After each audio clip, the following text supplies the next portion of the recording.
revient à l'actualité en France. Première interview depuis la nomination de ses ministres. Michel Barnier qui était l'invité hier soir du 20h de France 2. Le Premier ministre qui a d'abord appelé à la cohésion et à la fraternité au sein de son gouvernement, promettant des compromis pour le progrès du pays. Michel Barnier qui a ensuite balayé des sujets chers aux Français. Impôts, réforme des retraites, droits des femmes et LGBT. On va en parler et notamment parler aussi de la question de l'environnement avec Corinne Lepage qui est notre chroniqueuse du lundi matin. Bonjour Corinne. Bonjour Ilana. Et merci d'être avec nous ce matin sur Radio J. Effectivement, on s'intéresse à la nouvelle composition du gouvernement Barnier. On sait qu'Agnès Pannier-Runacher, nouvelle ministre de la Transition écologique, de l'énergie et du climat, succède à Christophe Béchu.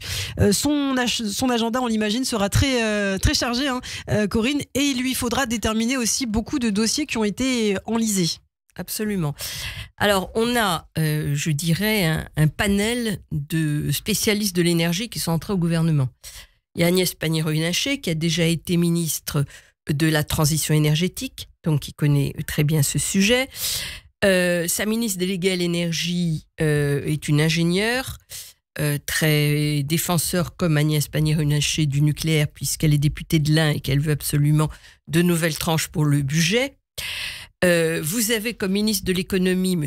Armand, qui est un spécialiste de l'économie, mais aussi de l'énergie, et qui avait présidé la commission sur la souveraineté énergétique de la France. Et enfin, vous avez au porte-parole du gouvernement Madame Maud Bréjon, qui est salariée EDF, qui n'y est plus ou qui est en disponibilité. Et donc, voilà. Donc, vous avez des gens qui connaissent très bien l'énergie. Ça ne veut pas dire qu'ils connaissent l'environnement. Je veux dire par là qu'il faut bien voir que le portefeuille dont hérite Madame Pannier-Runacher, qui récupère l'énergie, alors que l'énergie était partie à Bercy, perd un certain nombre d'éléments qui étaient quand même très importants. D'abord, on observera que dans son intitulé, il n'y a rien sur la biodiversité. Oui. Il n'y a rien sur la nature. C'est climat, énergie... c'est ça, ministre de la Transition écologique, de l'énergie et du climat. Oui, et les risques aussi, qui sont cités, je crois. Ouais. Donc, toute la partie environnement passe un peu à l'as. D'autre part, et surtout, toutes les politiques d'application, la mer, la forêt, le logement, les territoires, tout ça sort du giron du ministère et les transports, sort du giron du ministère de l'écologie, qui donc va être essentiellement un ministère centré sur l'énergie, et encore l'énergie stricto sensu, l'efficacité énergétique, puisqu'il n'y a pas les logements, ni la mobilité, n'est pas dedans, à mon sens. C'était un choix, on imagine aussi, du gouvernement Barnier. Alors, quels seront les premiers sujets aussi à travailler pour la nouvelle ministre ? Il y en a beaucoup. Il y a d'abord tout ce qui concerne effectivement la programmation pluriannuelle de l'énergie. On a 1 an de retard. La stratégie nationale bas carbone, on a 1 an de retard. Le plan climat-énergie, on a 1 an de retard. Elle a également le plan d'adaptation au dérèglement climatique qui devait être adopté, qui ne l'a pas été, avec un objectif, si j'ose dire, de permettre à la France de vivre avec 4 degrés de plus sur son territoire. Je dirais que globalement, aujourd'hui, on est entre 1 8 et 2 d'augmentation par rapport à l'ère pré-industrielle. Donc ça, c'est un gros enjeu. Ensuite, il y a la biodiversité. Il y a la COP16 qui va bientôt démarrer sur la biodiversité. Il y a la COP29 sur l'énergie. Donc tous ces sujets sont sur la table, plus des sujets plus techniques. Par exemple, il va falloir adapter à la mobilité et à l'immobilier, ce qu'on appelle ETS2, c'est-à-dire les quotas d'émissions qui doivent être mis en place pour 2026. On aurait dû notifier à l'Union européenne en juin nos règles de transposition. On n'a encore rien fait du tout, mais on n'est pas les seuls. Presque personne n'a rien fait. Donc on reste. Alors, comment vont s'organiser les débats avec la Commission à propos de l'énergie, justement ? Ça va être très chaud.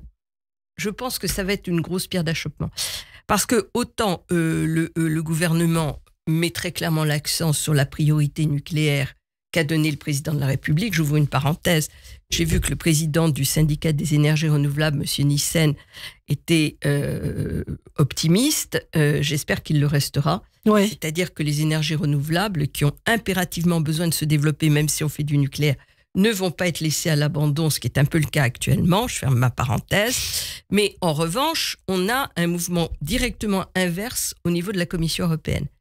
C'est-à-dire qu'on a une équipe au niveau de la Commission européenne, tant en ce qui concerne Madame Ribera, qui est vice-présidente chargée de tout ce qui est climat, énergie, qu'en ce qui concerne le responsable climat et le responsable environnement, des gens qui sont plutôt anti-nucléaires.